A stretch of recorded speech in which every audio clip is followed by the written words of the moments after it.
So, ito po pala ang totoong dahilan ng pag-alis ni David sa Kalingap. So, yan po yung ating pag-uusapan po mamaya. Hello mga Kalingap, isang mapagpalang araw pong muli sa ating lahat at welcome back sa aking munting channel, Kalingap Angels Mix Vlog. At sa mga bago pa lang po sa aking munting channel, wag po nating kalimutang suportahan ng ama ng Kalingap, Kuya Val Santos Matubang at Kalingap Rab.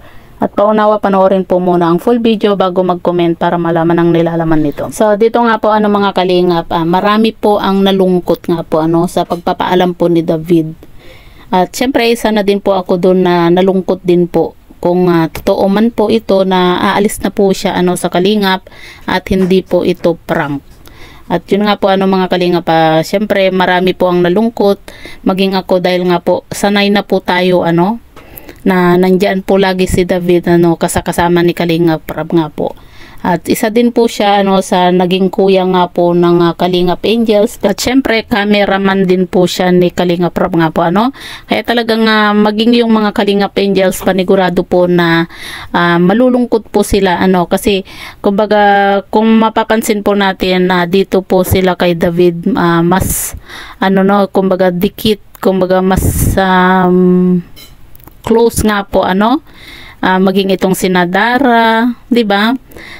Kumbaga talagang close po sila dito kay David nga po kasi itong si David nga po friendly. Kaya naman kumbaga yung iba iniisip po nila na panay daw dikit ni Kalingap David nga po dito sa mga Kalingap Angels, 'di ba?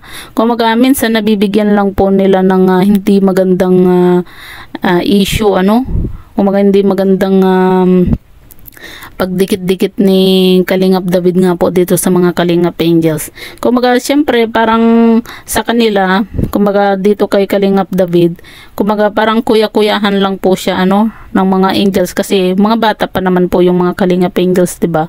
Saka alam naman natin mga Kalingap na lagi po silang magkakasama, 'di ba? Kasi cameraman po ni Kalingap Rab itong si David, kaya syempre malapit din po yung mga Kalingap Angels nga po dito kay David kasi lagi po silang magkakasama nga po at syempre nakakalungkot po talaga dahil nga po isa na naman po sa K-Boys ang mawawala. Pero dito nga po mga Kalingap, yun nga po yung pag-alis nga po ni David, kumbaga na i-issue na naman po itong si David at si Joy nga po na kasalanan daw po ni Joy kaya aalis po itong si David, 'di ba? Kumbaga parang binabash po itong si Joy na naman po mga Kalingap dahil nga po sa pag-alis na naman po kumbaga dahil sa pag-alis nga po ni David sa Kalingap nga po.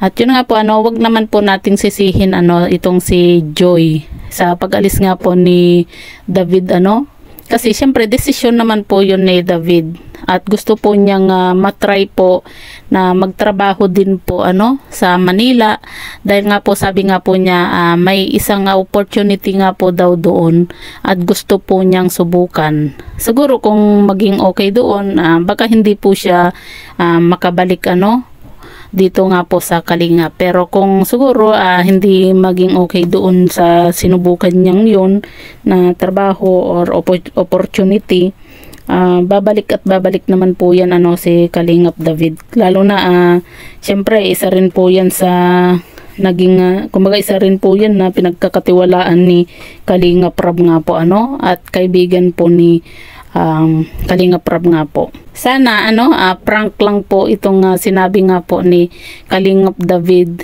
yung kanyang pag-alis kasi nakakalungkot naman po kasi sa tagal-tagal na din po nating nasubaybayan nga po ang Team Kalingap maging itong si David nga po. Syempre nakakalungkot naman po yung bigla ang pag-alis nga po niya, 'di ba?